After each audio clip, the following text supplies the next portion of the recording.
5 o'clock. Welcome everyone to the webinar on LGBT plus family creation. I'll start by introducing myself and then we'll talk a little bit about the webinar today. My name is Max Maskell. My pronouns are they, them, and I'm a legal counselor in LGBT plus Denmark. During my daily work, I support the volunteer legal counseling that we have at LGBT plus Denmark. I do direct online legal counseling on family creation, what we're talking about today. And I do direct counseling on gender affirming care. I also work with information and I do policy. And that means that whatever you bring to the counseling, even if we can't help you, we use it to inform other people in the same situation as you, and we use it to do our policy to try and change the situation. Today, we are the rules on family creation are very wide. Today, the topics that we've chosen, they are based on the questions that we get in the legal counseling and the questions that we get the most. And today we're doing it in English and we're focusing extra on what to be aware of if you're not from Denmark, extra pitfalls, extra things to take into account. If you have any questions, you can write them in the Q&A, and every 10 minutes, the chosen ones, I'll try and answer them. You might not get an answer to your question today if we have too many questions. It's also possible I'll wait till later because we'll go through what you are asking about later. If you have very specific questions about specific situations, you can always book an online counseling session with me. It's for free. You just do it through our website, and then we can go into the specifics of your situation. Today, we're trying to get an overview so that you have a good overview of all the different options and rights.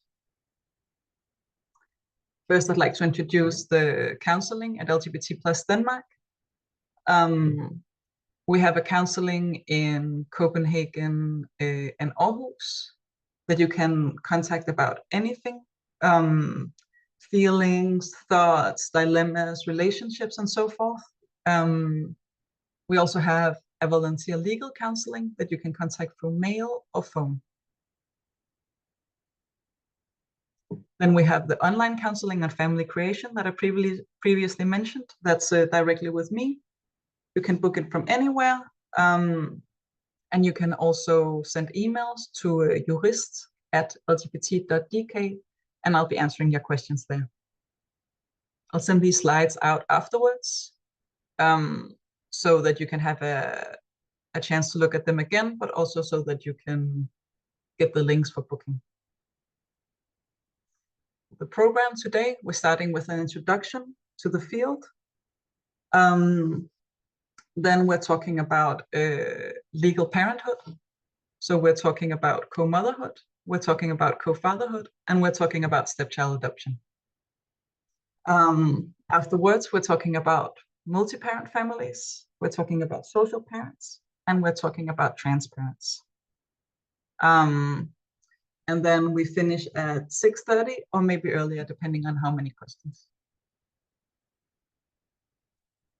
First of all, I'd like to start by just giving you an overview of what to think about when you choose your family constellation. It's something very particular when you're an LGBT plus person, that you have a lot of options to choose between often. You have to choose like which path do you want to pursue. And we're going through these different constellations today, but I also want to start with just an overview of what should you focus on when you listen to the different constellations. So the first thing to understand, which is a little tricky, is the difference between legal parenthood and custody. It's two things that often sound the same. In Danish, it's forældreskab and forældremyndighed. Legal parenthood, that's the parent that gets registered on the birth certificate of the child or in the CPR register as a parent of the child. That person has the duty to pay child support if the other parent asks for it. and that person has the right to visitation. Visitation is seeing the child, or to get information if they contact the school and the doctor and so forth. Custody is the person who in the everyday has the right to make decisions about the child. Where should they go to school? Where should they live? How should they be raised? How should their hair be? They're also the ones that will be contacted by the school, by doctors, etc. So they're the ones who will be the parent in the everyday. But if you have just custody and you don't have legal parenthood, you don't have the right to visitation, so you wouldn't have the right to see your child. If you don't have the duty to pay anything either.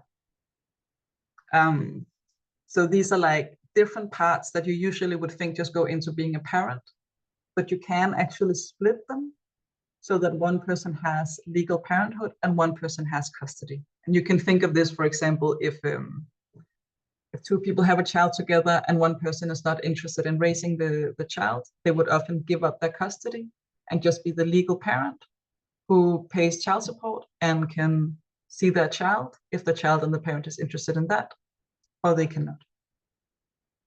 We'll get back to this as we go. We'll talk about what does this differentiation mean in the different contexts.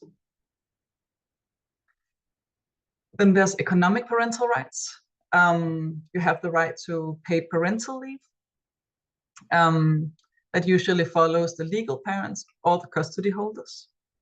You have the right to the child's sick days and the child care days. That will depend on your contract or collective agreement at work. What's in your contract, what's in your collective agreement at work? How do you define a parent in that? Then there's the person who gets economic help from the state or municipality. You can get a lot of different subsidies in a lot of different contexts. It's a little different for each subsidy, but that will follow either the legal parents or the custody holder. So that's something to be aware of, like what subsidies are we interested in, and what does that mean for having the custody or being the legal parent. Overall, when you choose your family constellation, unfortunately, what I often have to say, if you're trying to find the perfect constellation for you and you just can't really seem to find it, it's often because it doesn't exist. So it's a really good idea to sit down and think about what's the most important for us. Like make a list, either mentally or on paper, where you think about your visions, your dreams, like what would be great, what would we really, really like. Then you think about how much patience do we have? What's our time frame? What willingness do we have to take risks? Are we willing for something to go wrong, or do we want to go a very safe legal route? Because some of these legal routes, they're a bit like, you can try this, you can see if it works. And some of them you can be very sure that it's going to turn out the way that you would like it to. Then there's also thinking about your possibilities, your reproductive possibilities. Do you have potential co-parents? Do you have potential known donors? And do you have someone in your couple who can give birth? Do you have someone in your wider constellation who can give birth?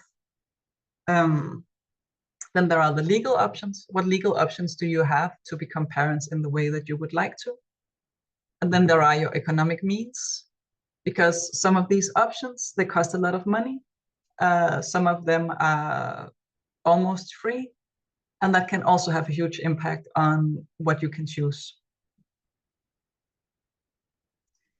Then there are the cross-border dimensions to pay attention to, which is particular if you're an international couple. First of all, you got to think about citizenship and residence permit. Danish citizenship that follows the legal parent. So not the custody holder, but the parent who's registered on the birth certificate.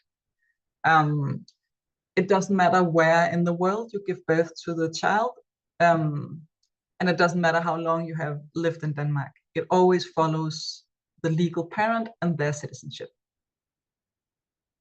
If your child doesn't get Danish citizenship, you have to think about what kind of residence permit is the child gonna have, because even though it's a newborn, it still needs legal residence permit in Denmark.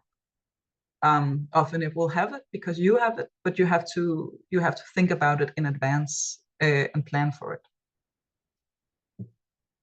If you would like your child to have citizenship from another country than Denmark, you should be aware that the conditions differ wildly from country to country. So you have to go back to the country that you have a citizenship of, that you would like to give to your child, and really maybe talk to a lawyer or talk to the authorities, find out what is it. Sometimes it has to be a genetic link. Sometimes the child has to be born in the country. Sometimes you just have to be a legal parent, but they only recognize certain kinds of legal parenthood. So if that's important to you, you should definitely check it out before you make a decision. Then, of course, if you're from different places and you're thinking about, okay, where do we want to give birth? Which rules is the parenthood registration going to follow? The child and the child's parents will be registered in Denmark if the birthing parent is registered as living in Denmark and also giving birth here. If those two conditions are met, in almost all circumstances, the child will be registered according to the Danish rules. And that's not dependent on what citizenship you have. But if you give birth in another country, it can go both ways. Even if you have your address registered in Denmark, then it will depend on the rules of the country that you give birth in. So if you're in that situation, I recommend you book a counseling session to be sure of the particular rules in your situation. And then just note, this is legal parenthood registration. The rules are different if we're talking custody. If you're taking an already registered child to a new country, so if your child and the parents have been registered in Denmark, or your child and the parents have been registered in another country, and then you're moving, that's not automatically recognized. You can't just expect, unfortunately, that because you've been recognized in the country where the child was born, that the new country that you're moving to will recognize the parent registration. So that's also something to think about. If you've registered it in another country and it's moving to Denmark, Denmark is one of the places with the strictest rules on this. And they look through it quite thoroughly in terms of accepting the parent who did not give birth. And they can reject it if they don't think it's been done in accordance with basic Danish principles. That doesn't mean it has to follow Danish rules, of course, in another country, but they do look quite heavily into it. If you're going from Denmark to another country, that depends on that country's laws. If it's another EU country, there are a few things that you can use for support to get it recognized in the other country, but it can still be a struggle even within the EU. So that's something to take into account. If you already know you want to move to another country, check what you will need, prepare well in advance. Here's a little overview of the different constellations that we meet the most. And today we're only going to talk about some of them. So we're going to talk about co-motherhood, co-fatherhood, stepchild adoption, and multi-parent family. So today we will not be getting into fostering, being a solo parent, or national adoption, but you're welcome to contact the counseling if you want to know more. And now we'll see if there are any questions for this section. I don't see any. there's one that we will get back to later. So we will go on to the next session, which is co-motherhood. And on these ones, I've kept the Danish title. I see someone is raising their hand. We're not taking verbal questions, but you're very welcome to write your question in the Q&A, and we'll get back to you. And even if it's a question for what I just said, you just ask it now. I'll get back to it later. For co-motherhood, we've also written medmoderskab, and we do this throughout the presentation. That's just to know, because sometimes if you are Googling what are the rules in the Danish system, it's nice to know what's the Danish word.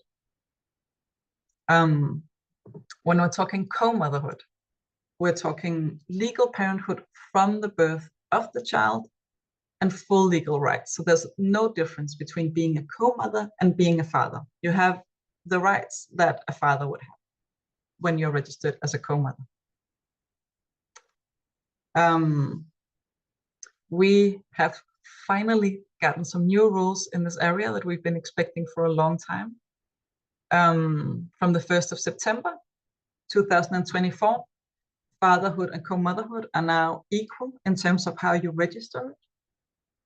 That means the only condition for registration now is that you have to either be married at the time of the birth, or you have to send in what we call an omsorgs- or ansvarserklæring, where you sign that you are both parents, you want to have custody together, you want to be parents together. That's it. There's no longer a requirement to get the pre-approval for Familieretshuset, and there's no longer a requirement to go to a fertility clinic. But we're getting to this in the next slide. It can still be a good idea to sign the forms. So we recommend that you sign the forms if you know how you would like the parenthood to be, but just know that it's not necessary for you as long as you agree. Unless you want the donor to be registered as a dad. Right now, with the new rules, they will assume that your partner will be the parent. So if you want donor to be registered as the parent, you have to sign the form from Familieretshuset before you start the fertility treatment. In other cases, the form is just a documentation that the co-mom is to be registered as the co-mother, and the donor should just be a donor. You have to be aware that once you sign the form and the person becomes pregnant, it cannot be changed, even if you agree later. So if you just started fertility treatment and you got a new partner and you thought, oh, we better sign the form just in case, it can't be just in case. Like, as soon as you sign the form and you become pregnant, that's binding. And it's binding the way that it would be if you had gotten someone pregnant through intercourse. Whether you do it at a clinic with fertility treatment or whether you go through home insemination, you can sign the form and you can send it to Familieretshuset. And after you've sent it to Familieretshuset, it's binding and irreversible, so that no one can make any changes to it. And that can be a nice protection if that's what you want. If you want fertility treatment at a clinic, you can get a referral from your private doctor. The treatment can be free if you have a CPR number. It doesn't matter where you're from. When you get a CPR number, you have the right to medical aid, the same as anybody else living in Denmark. You can go to a private clinic that's approved by the public sector. That means that some private clinics are just private, and some private clinics, they have a partnership with the public sector, which means that they can get referrals from doctors. On the private clinic, you have the right to insemination for free, but you do not have the right to IVF. IVF you can only get done at the public fertility clinics at the public hospitals. If you don't want to start with the private clinic, you can get a referral straight to the public clinic. At the public clinic, you can get both insemination You can get IVF.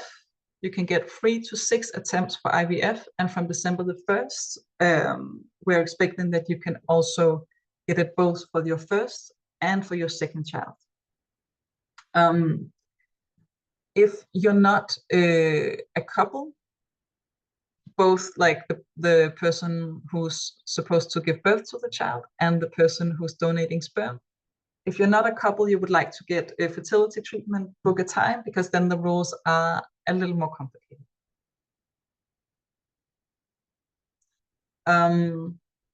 We've had a lot of questions about partner egg donations, and now finally we're looking at some new rules on this. First, I can say what the rules are right now. Right now, it's only legal for you to donate an egg to your partner, for your partner to give birth with your egg. If the birthing parent cannot use their own eggs for medical reasons, and it has to be something with the birthing parent. It can't be, for example, I would like to have kids with my eggs and I can't give birth. It has to be the person giving birth cannot use their own eggs. You can get treatment outside of Denmark if you pay yourself. At the moment, what we're looking at from the 1st of January next year, you can also get treatment with partner egg donation in Denmark, but it will be with full payment. Because it's not open yet, we don't know what it's going to cost because it'll be a private clinic, so it's up to the private clinics to decide. But looking at their prices now, it will depend, on your age, on your situation, which clinic you go to, what package you choose, how many times you have to go through. Somewhere between 25,000 and 80,000 is our guess.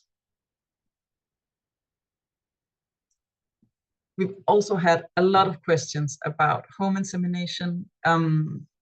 You can only do home insemination if you have a known donor. It's not legal for the sperm bank to send sperm to your house.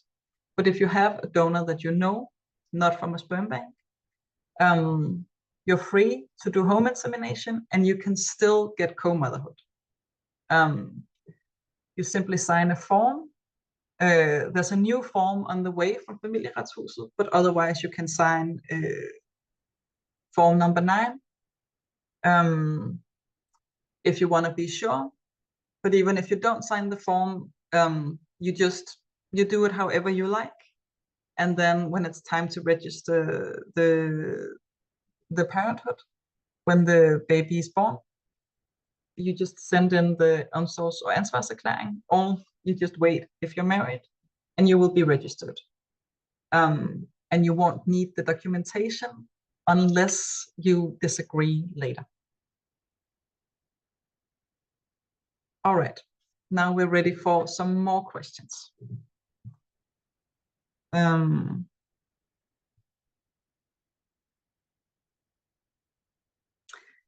One question, let me just read them.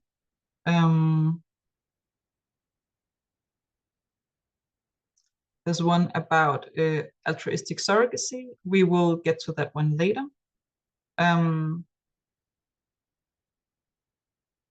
Someone is asking, we were wondering about the Danish citizenship. Do you mean having a CPR number, or do we need to have a fully registered Danish citizenship?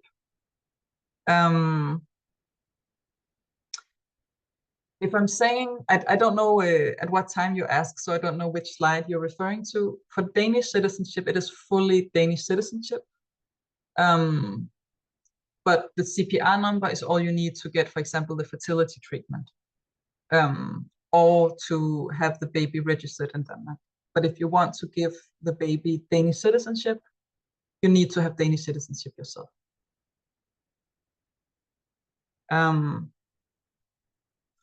Then there's this question. If 2 women want to have a child by home insemination and by a known donor, can they be considered co-mothers if they're married?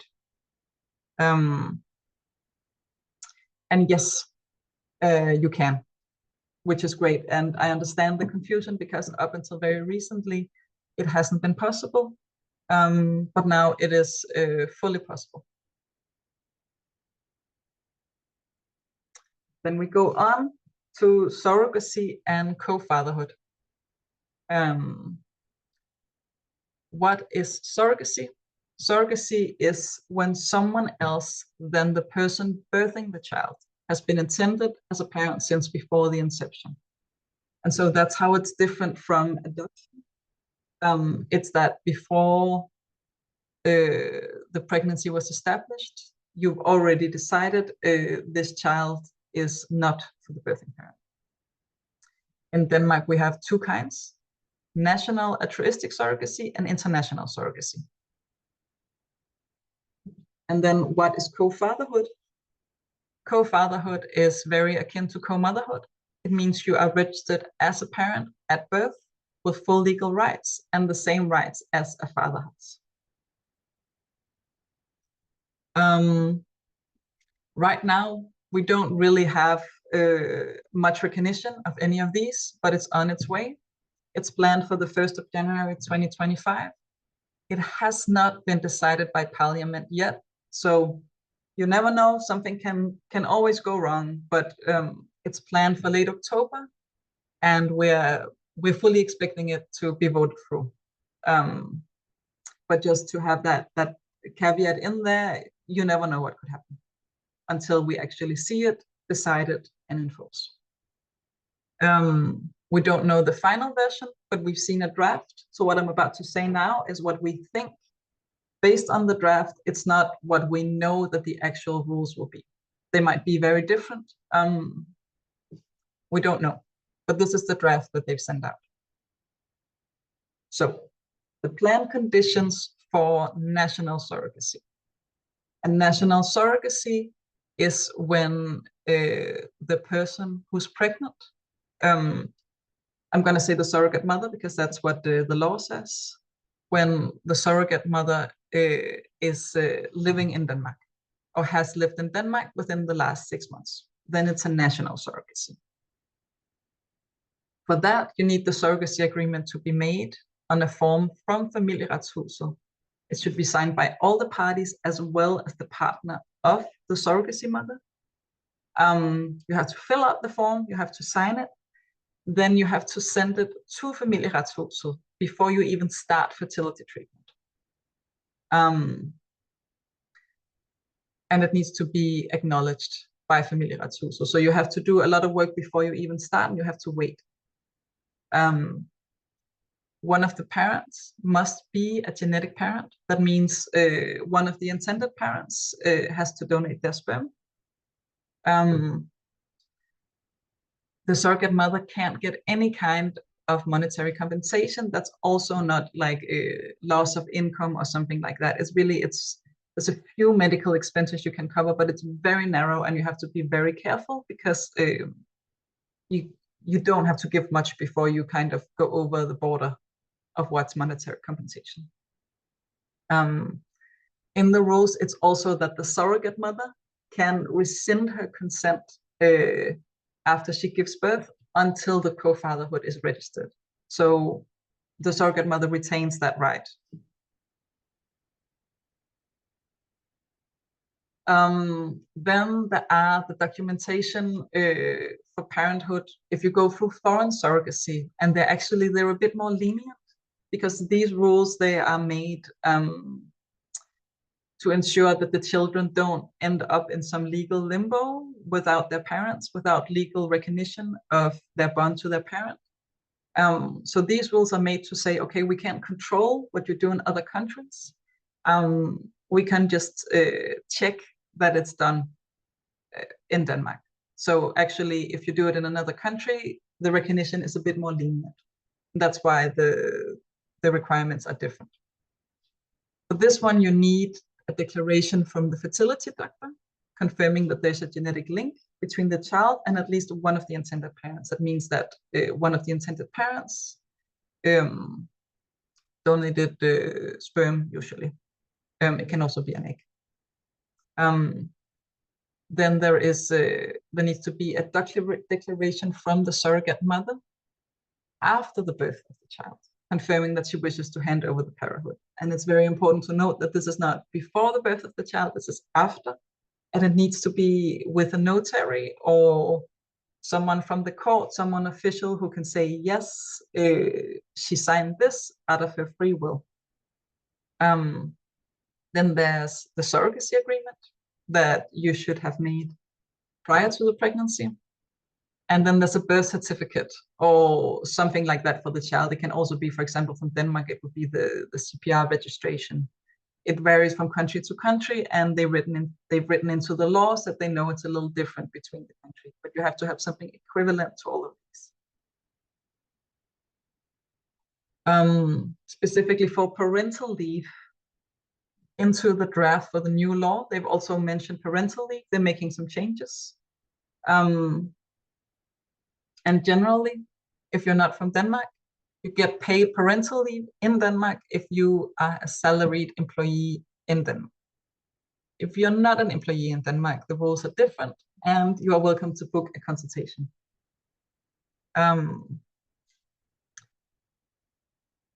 What they have planned for the rules are that you have a full postpartum leave for the intended parents, for up to 2 intended parents. You get as much leave. It's put together in a slightly different way, but you get the same amount of weeks that other parents get. The only weeks you don't get are the 4 weeks before the child is born, because those are for the birthing parent. And then if it's a Danish surrogate mother, she gets the 4 weeks before the birth, and then actually on top of the parental leave for the intended parents, she gets 10 weeks after the birth that she can take.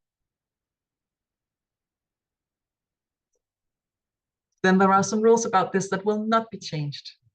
And that is the rules about what's illegal. Because with this law change, they have not intended to change what's legal and what's not legal. They are only intending to change the legal recognition of the parenthood. So it's still illegal to advertise that you're looking to find a pregnancy host. If you advertise on your Facebook, if you advertise in the newspaper, that's illegal. It's illegal to find a pregnancy host through websites. And it's not legal for the fertility clinics to help you become pregnant if they know that it's for a surrogate agreement, even if there's no money involved. And the 2 first things, advertising that you're looking for a pregnancy host, or finding a host through a friend, through a middleman, through a website, through a company, that is punishable by fine or by jail. These rules only apply within the borders of Denmark. So it's not illegal to do that in another country. But you have to think about that if it's a website that's, for example, written in Denmark and you're sitting in Denmark and you're corresponding, that's still in Denmark. It's not enough that the company has their base in another country. So for it to be legal, or for it not to be illegal in Denmark, you have to be fully out of Denmark with everything. Now I'll see if there are any questions for this bit.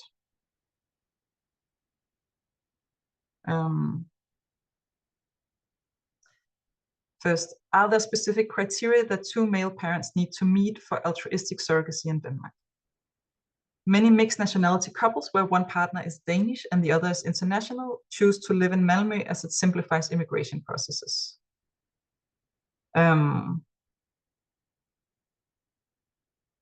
This one is quite specific.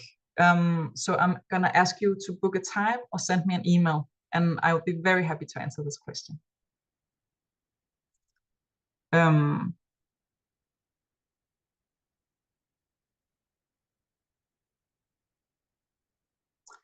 Then there's someone who's asking, we come from 2 nations, Germany and Denmark. Will our child have both citizenships? It will have Danish citizenship, and it's possible to have dual citizenship. Whether it will have German citizenship, that's where you have to ask the German authorities or a German lawyer, what are the requirements? Because I don't know German law, I only know Danish law. So it can, according to Danish rules, but you have to check in Germany whether it will live up to the requirements. Then it says, how does it work to register international parents when only one is a Danish citizen? It works the same as for everyone else. Citizenship actually doesn't factor into how you register the parenthood. What factors in is whether the birthing parent lives in Denmark and gives birth in Denmark. If those two things are happening, then it doesn't matter where you're from, you will be registered as the parent.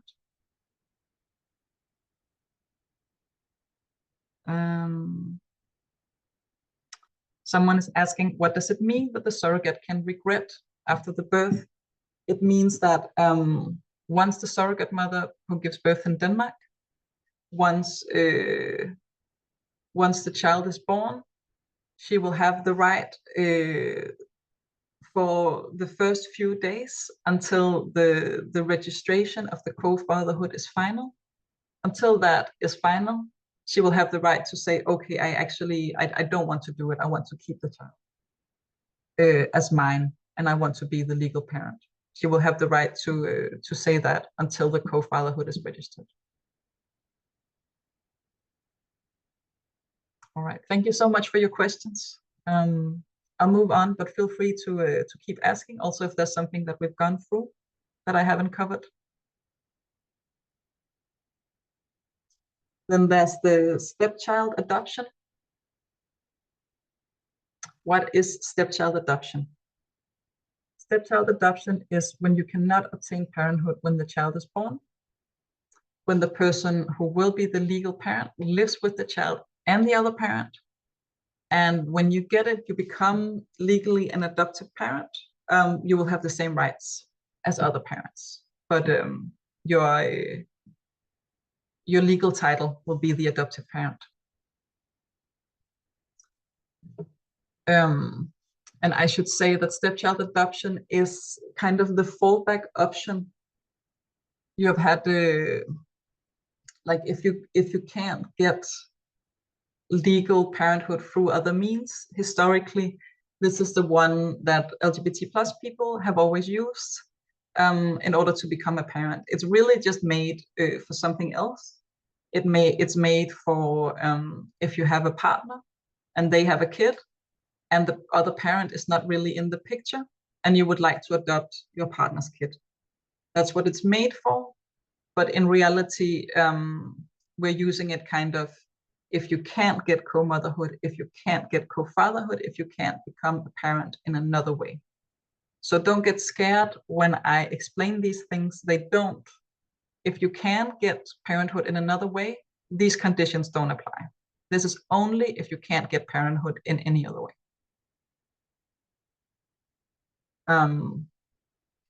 The requirements are you have to be over 25 years old. You have to be 14 years older than the child.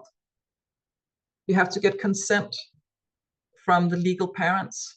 And then the big one, usually for most people, is that you have to live with the child for 2.5 years before you send the application. So that's a long time to wait if you were hoping to be the parent when the child was born. But it's possible to get an exemption if you are the intended parent. And you can get the exemption if all paternity proceedings are done. That means they can't be still investigating. We don't know exactly who the non-birthing parent is. Who could it be? That has to be done and cleared. You have to be intended as a parent, and you have to have a stable family life with the legal parent.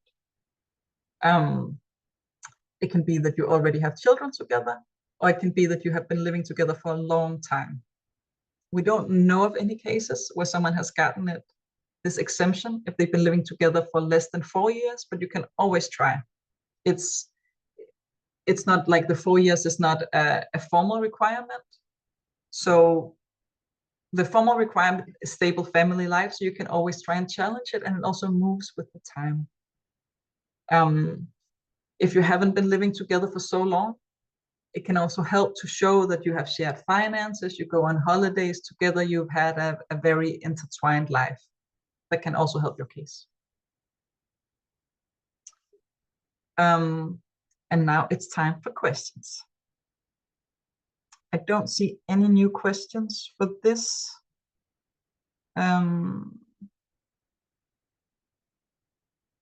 Yes, here is one for surrogacy. Do you know about cases of international surrogacy where correspondence from Denmark to international agency was tracked and pursued? There are a few cases. I don't know exactly how they investigate them, but there are a few cases where the authorities, when there has been an application for stepchild adoption after surrogacy, where the authorities has reported it to the police.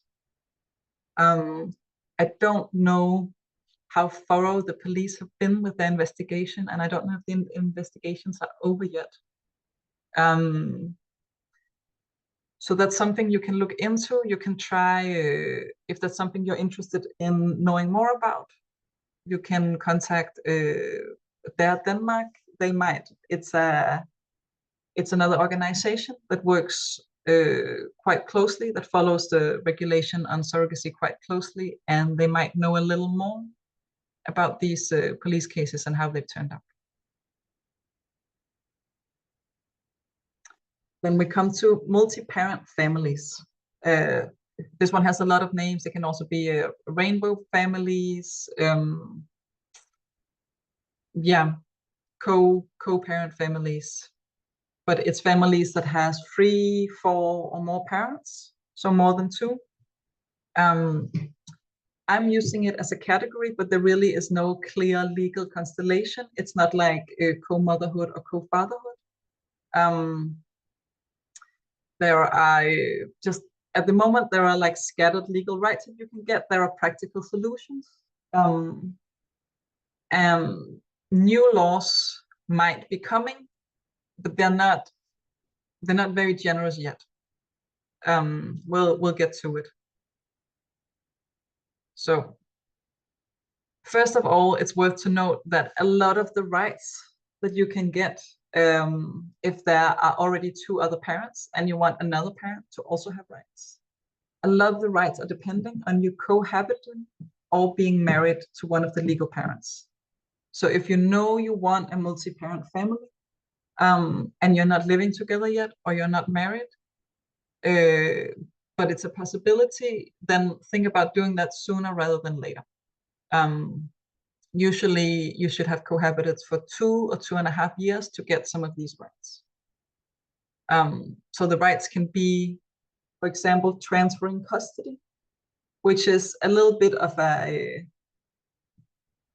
technical maneuver, but it can be a way to spread the rights out.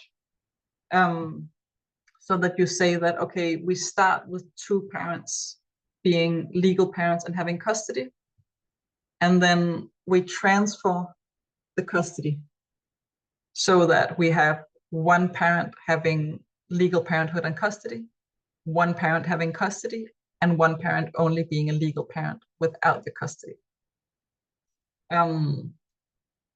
It's not always the most practical solution, and you're not free to decide exactly who gets what. There are a lot of regulations on how you can transfer it. So this is also another one where I'm going to say, book a time with me if it's something you want to know more about. But it's a possibility, and it's only a possibility to transfer the custody to a couple that has lived together for 2 or 2.5 years, or who is married. The same with stepchild adoption. You need to have the same thing, a stable family life. Then it says maternity, but it's parental leave. There's also the requirement that parental leave as a social parent. Will get more into depth with it later. But to get that, you need the you need to be registered, like you need to be either married or having lived together for a while. And the same for contact or visitation rights with the child. It's important for that you've lived with the child. Then there's a special little right that you can get, that even if you already are two parents, as the third or the fourth parent, you can get the right to give the child your last name if you live up to these requirements and you're partners with one of the legal parents.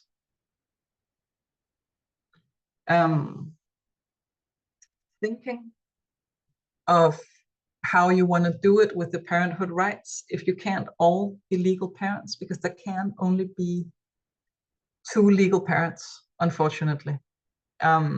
There just isn't any way to have more than two legal parents right now. The closest we can get is what I just talked about with transferring the custody. But there's no way to have full legal rights, more than two people. So you should make your decision prior to the fertility treatment or prior to the home insemination, because how you do it then will also decide who can become the legal parent later and who can we transfer rights to afterwards. Remember that the rules of the fertility process are not the same rules as the rules that regulate parenthood. If you go to a fertility clinic, they'll often be very nice and they know the rules in fertility really well, and they'll say, okay, then you're the couple, you're the donor, you're the this, we do it like this. And that's great, but it's not the same rules that will decide who gets registered as a legal parent. So even if, for example, you get registered as a donor during the fertility treatment, you can still be registered as a legal parent at the birth of the child. So look into the rules thoroughly before you start this. Then it's always up to you and what's good for you, but it's good to think about distributing parents, legal parents, in several households. If you are more than one household, if you are a couple and one person, or if you're two couples, or more than that, it can be nice to make sure that there's at least one legal parent in each household, because if you do that, that means, sorry, I'm just going to go back here. That means that all of these extra things on this slide, you can give to the partner who's not a legal parent. But if you have two legal parents in one household, the parent who's not a partner to any of the legal parents will have a hard time getting any rights. A few technical legal steps you can take before you start. You can make a will for inheritance and for who should get custody of the child if you pass away. It's a bit of a decision to decide whether you want to do it before the child is born, because you can, but once the child is born and gets a CPR number, you're going to have to change it again, and that's going to cost more money. So it depends on, now we're back to the risk willingness. It depends on how risk willing you are when you want to do it. You can also think about what civil registry address do you want in the CPR? Who should have the address? That will mean something for the subsidies you can get, and that will mean something for who gets to take what decisions if you don't agree. So that's also a nice thing to think about before you get started. You can make actually a valid agreement on visitation with Familieretshuset. So you can decide, okay, if you're living in two different households, you can decide when will the child be one place and when will the child be the other place, if you have a legal parent in each household. But it will not be valid if you sign it before the birth of the child. But what you can do is you can fill it out, you can make it, and as soon as the child is born, you can sign it. Agreements that you make prior to the birth of the child, they will not be binding. Then there are the non-legal agreements, because you will not have the system to back you up the same way that two-parent families have. You won't have the system to decide if you disagree on something. So it's even more important to really talk about how are we going to do things, how are we going to do visitation with the child, how are we going to do our finances, how are we going to do our values, what are we going to do when we have a conflict. Do we meet all together? Do we call someone? Do we use a special family mediator? And we always recommend having as many open conversations as you can, as early as you can. It can be a little daunting when you haven't even started the family yet to have all these conversations, but it really helps lessen the possible conflicts later on.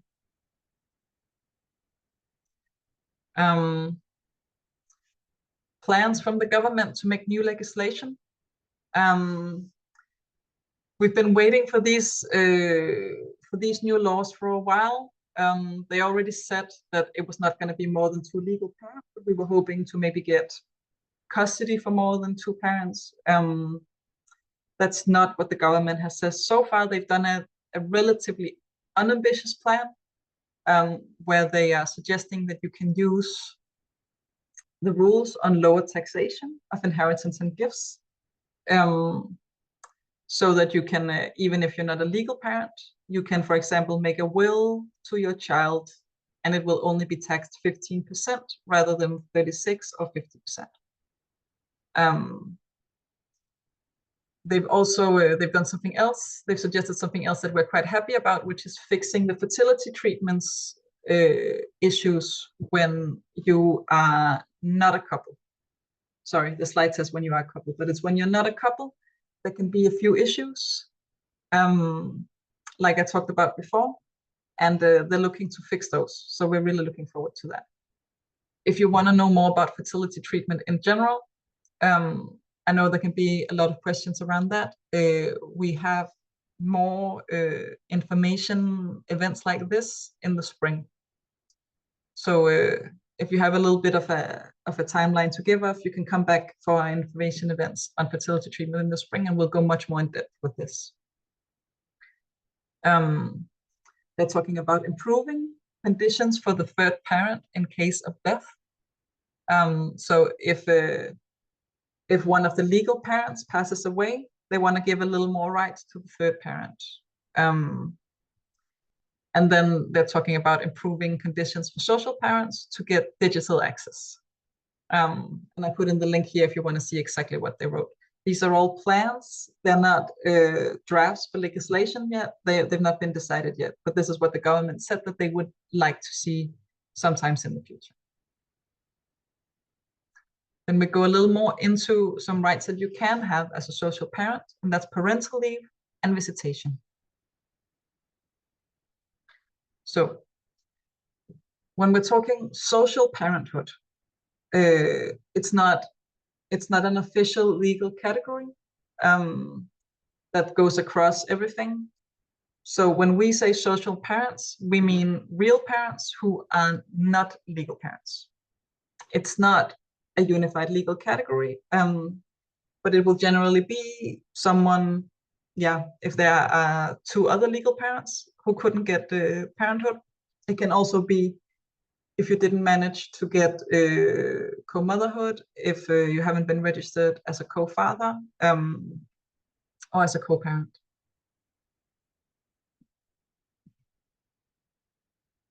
They've given special rights for parental leave to social parents. And they define social parents as someone who has been intended to have a parent-like relation with the child, and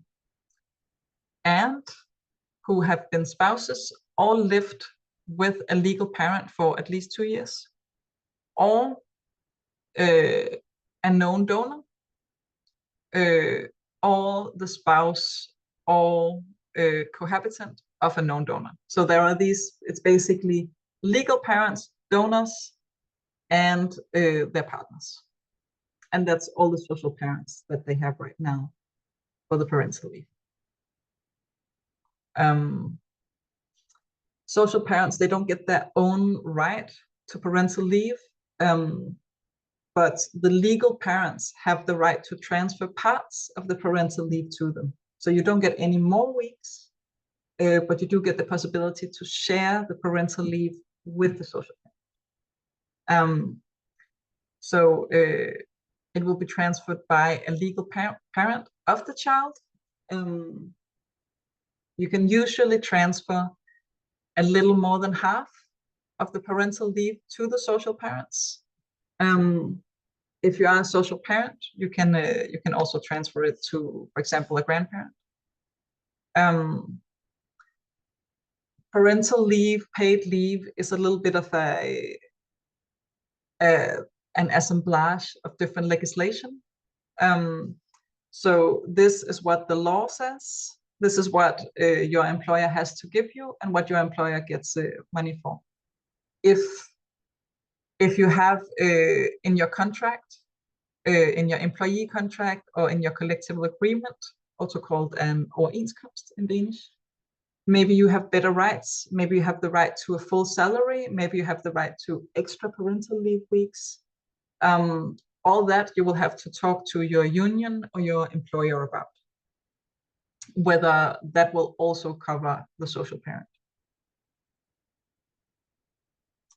Then there are the right to visitation for social parents. It's called samvær in Danish. So the right to visitation is the right to see the child.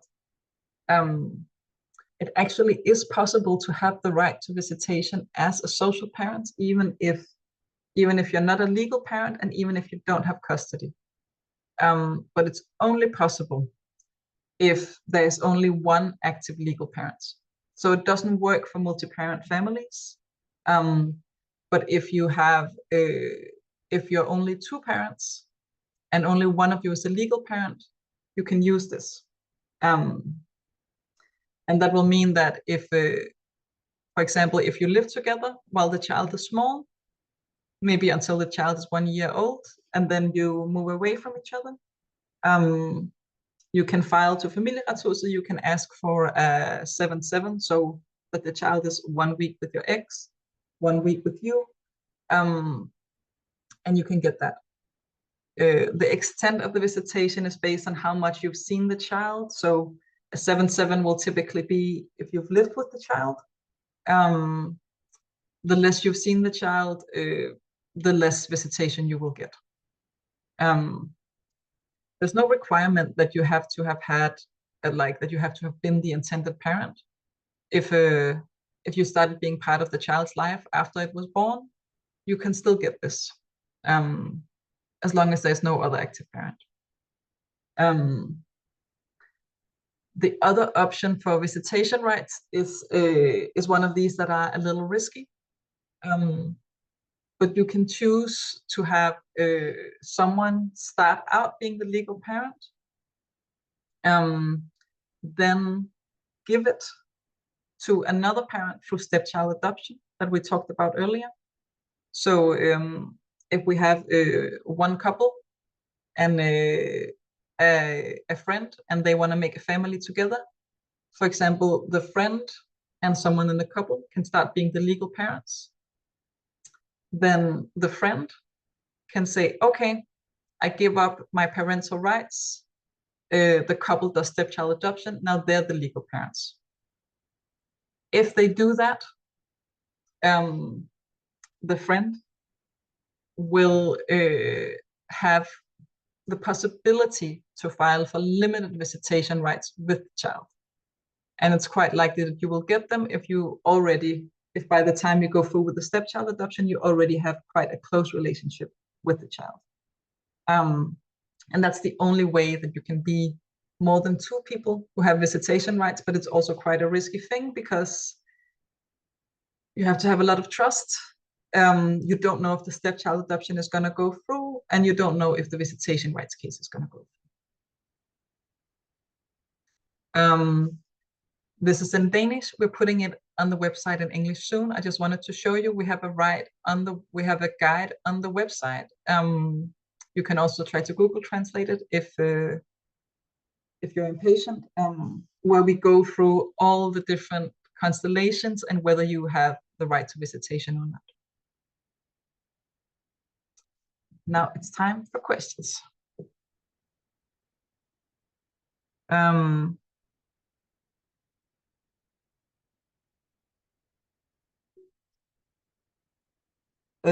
This is back for the surrogacy. Are there agencies in Denmark that help with altruistic surrogacy for gay men?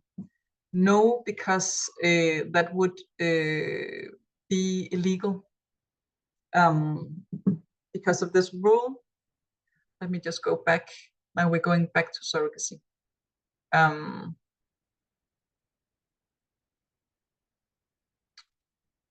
So these are the rules on surrogacy. It's illegal to find a pregnancy host through websites, and it's illegal to find it through agencies.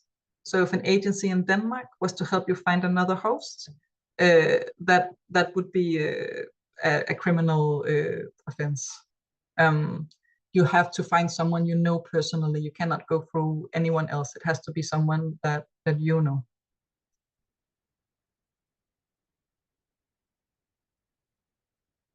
And now we go forward again. All right.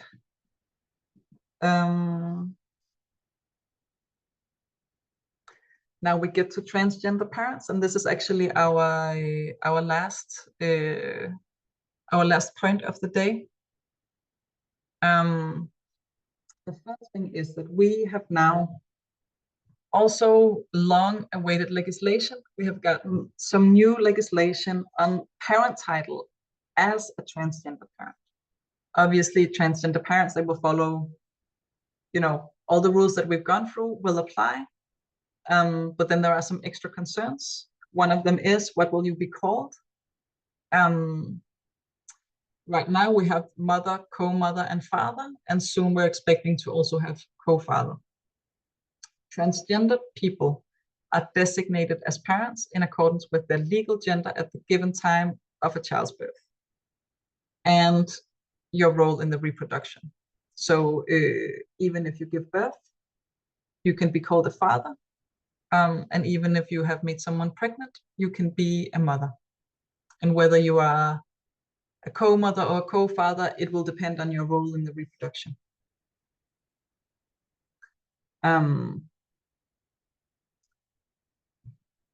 You have to be aware, though, that you're still following the rules of the gender that you were assigned at birth.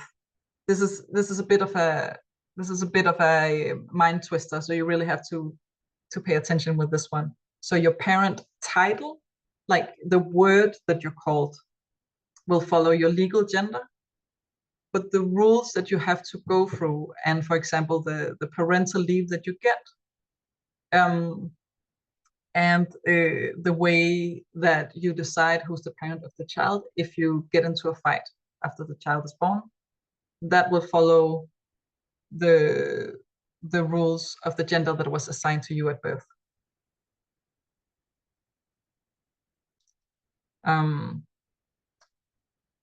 You should be aware that there is a prohibition against discrimination. I talk to a lot of trans people who are rightfully worried to go through different things because maybe you heard about somebody else meeting discrimination. So it's important to know it is illegal to discriminate on the basis of your gender identity. It's illegal to discriminate on the basis of your gender expression. And if that ever happens, you have a very good case. You can complain. And I will say what I hear the most are not, it's not that it never happens, but I mainly hear people, if something goes wrong, it's because people are confused or not very knowing. I rarely hear somebody maliciously discriminating. It can be bad enough to meet discrimination in any form. But I think it can be quite scary as a trans person to go into these systems. So it can be nice to know that you should not necessarily expect to meet hostility. Most people meet helpfulness and maybe a little bit of a blind spot. There's a lot of people asking about the parentage examination, or in Danish forældreegnethedsundersøgelse, if you want to go through fertility treatment. And the parentage examination is if you go to the fertility doctor, if you want to go through a clinic, the fertility doctor has to just have a little look, like they look at your file and they look at how you're talking to them just in a general conversation. And if they have an idea that you might not be able to take care of a child, they will say, oh, we're nominating you for an examination. And then you'll have to send it different papers showing that you're well and that you have the ability to take care of a child. They cannot do this based solely on your sexual orientation or on your gender identity. So if they ever do that, you can complain right away. You can also simply just go to a different fertility clinic. There's also the question of if you have a diagnosis, and in this case, it can be a little harder. Some fertility doctors will say, if you have a diagnosis, we always nominate you for the examination. And if they find in the examination that there's no problem, then there's no problem. It's not that you get rejected just because you have a diagnosis, but they might examine you because of it, and they might look at how well are you functioning in your everyday life, what kind of treatment are you in, what's your therapist saying, do you have long-lasting relationships, and so on. And that can be a little invasive to some people, understandably. And it will be the assessment of the individual fertility doctor to decide whether you should be sent to this examination or not. It is not the decision of your private physician. So if you go to your GP, your general practitioner doctor, and they say, oh no, I can see here that I don't think you're fit, they're not allowed to do that. They have to send you to the fertility doctor, and then it's the decision of the fertility doctor. And some fertility doctors will say, oh, well, as long as your therapist can send me a letter saying that you're good, then it's no problem. Now we have the final questions.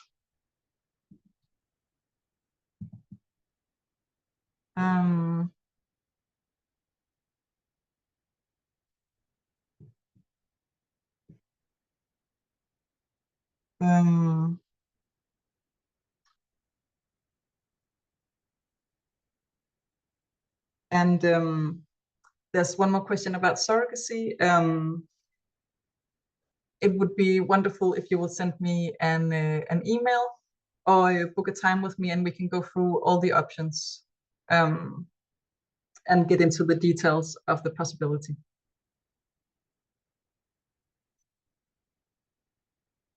Lastly, I want to get into where you can get more information. We've made a webpage with Familieretshuset, the family court, and the Ministry of Health. That's directed particularly at queer people, at LGBT plus people.